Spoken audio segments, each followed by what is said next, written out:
আসসালামু আলাইকুম ওয়া রাহমাতুল্লাহি ওয়া বারাকাতুহু। বিসমিল্লাহ ওয়াসসালাতু ওয়াসসালামু আলা রাসূলিল্লাহ ওয়া আলা আলিহি ওয়া সাহবিহি ওয়া মান ওয়ালা আম্মা বাদ। ষষ্ঠ অধিকার, আত্মীয় স্বজনের অধিকার। প্রিয় ভাই বোনেরা, আমাদের আত্মীয় স্বজন বাবার পক্ষের হতে পারে ব্লাডের, মার পক্ষের রেহেমের হতে পারে, দুধ পান করার কারণে দুধ মার পক্ষ থেকে হতে পারে। এছাড়া বৈবাহিক সূত্র, স্বামী স্ত্রীর বিবাহের কারণে আমাদের সম্পর্ক হতে পারে, আত্মীয় স্বজন হতে পারে। কাজেই আত্মীয় স্বজন বাবার পক্ষের হোক, মার পক্ষের হোক, স্বামী স্ত্রীর পক্ষের হোক, আর দুধ পানের পক্ষের হোক, এরাই কিন্তু আত্মীয় স্বজন।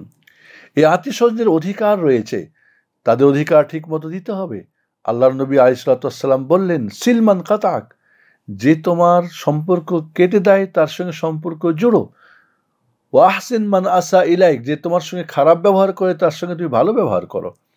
একজন বললেন, আল্লাহ রাসূল বললেন আলাইহিস সালাতু ওয়াস সালাম, আত্মীয়তার সম্পর্ক এই না যে কেউ রাখে তাই আপনি রাখেন, তা নয়, বরং যে কেটে দেয় সেটা আপনি জোড়ে দেন। সেটাই হলো আত্মীয়তার সম্পর্ক রক্ষা করা।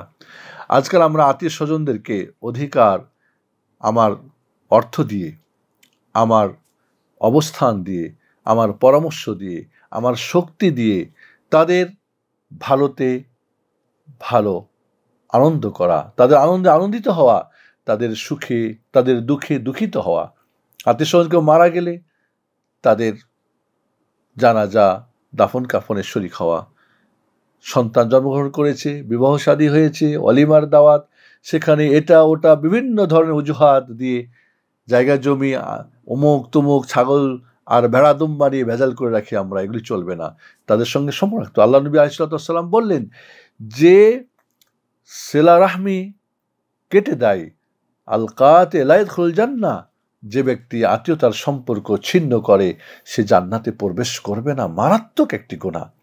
এজন্য তাদের অধিকার আদায়ে আমাদের অবহেলা করা যাবে না। তাদের দুঃখে সুখে পাশে দাঁড়াতে হবে, তাদের অধিকারগুলো দিতে হবে। কেউ দিলে দিব, না হলে না। না, কেউ দিচ্ছে না, আপনি দেবেন। ও ভালো ব্যবহার করছে না, আপনি ভালো ব্যবহার করুন।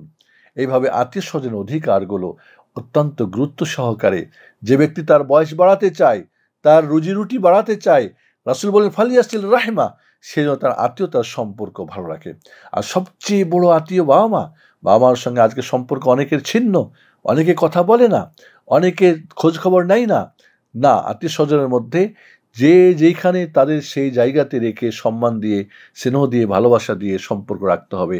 তাহলে আল্লাহ আমাদের সঙ্গে সম্পর্ক রাখবেন। আত্মীয়তার সম্পর্ক যে ছিন্ন করে আল্লাহ তার সঙ্গে সম্পর্ক ছিন্ন করেন, আর যে আত্মীয়তা রাখে সম্পর্ক, আল্লাহ তার সঙ্গে সম্পর্ক রাখেন। এটা আমাদের মনে রাখতে হবে। আসসালামু আলাইকুম ওয়া রাহমাতুল্লাহি ওয়া বারাকাতুহু।